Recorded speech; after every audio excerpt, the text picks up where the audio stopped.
वक्फ संशोधन विधेयक 2025 के खिलाफ कांग्रेस और all India Muslim personal law board ने सुप्रीम कोर्ट में चुनौती देने का निर्णय लिया है। यह विधेयक वक्फ संपत्तियों के प्रबंधन से संबंधित कई बदलावों का प्रस्ताव करता है और इसके खिलाफ राजनीतिक एवं कानूनी हलकों में विरोध हो रहा है।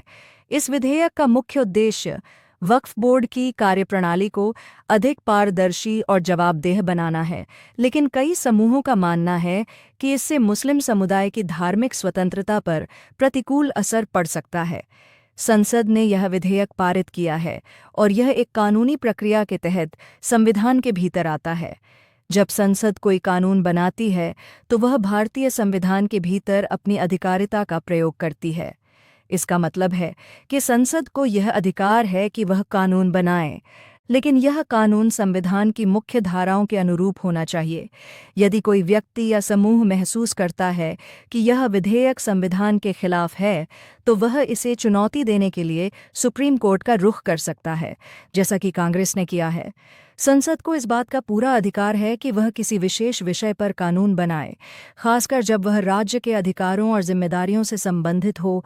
वक्फ विधेयक में वक्फ संपत्तियों के प्रबंधन में सरकारी हस्तक्षेप बढ़ाने का प्रस्ताव है, जिससे सरकार को इन संपत्तियों के प्रबंधन में अधिक अधिकार मिलेंगे। ये बिल वक्फ बोर्ड को नियंत्रित करने के तरीके को बदलने के साथ साथ वक्फ संपत्तियों से संबंधित विवादों में तेजी लाने का उद्देश्य रखता है।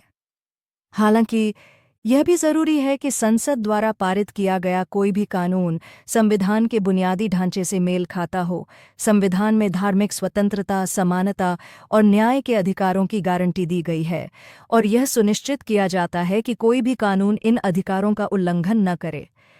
अगर इस विधेयक को संविधान के खिलाफ माना जाता है तो सुप्रीम कोर्ट इसे निरस्त कर सकता है। सुप्रीम कोर्ट के पास यह अधिकार है कि वह संसद द्वारा पारित किसी भी कानून की संवैधानिकता की जांच कर सके। यदि सुप्रीम कोर्ट यह पाता है कि वक्फ विधेयक संविधान के अनुरूप नहीं है और इससे किसी खास समुदाय की धार्मिक स्वतंत्रता या किसी अन्य मौलिक अधिकार का उल्लंघन हो रहा है, तो वह इसे निरस्त कर सकता है। यही कारण है कि कांग्रेस और AIMPLB सुप्रीम कोर्ट में इस विधेयक को चुनौती देने का निर्णय लिया है।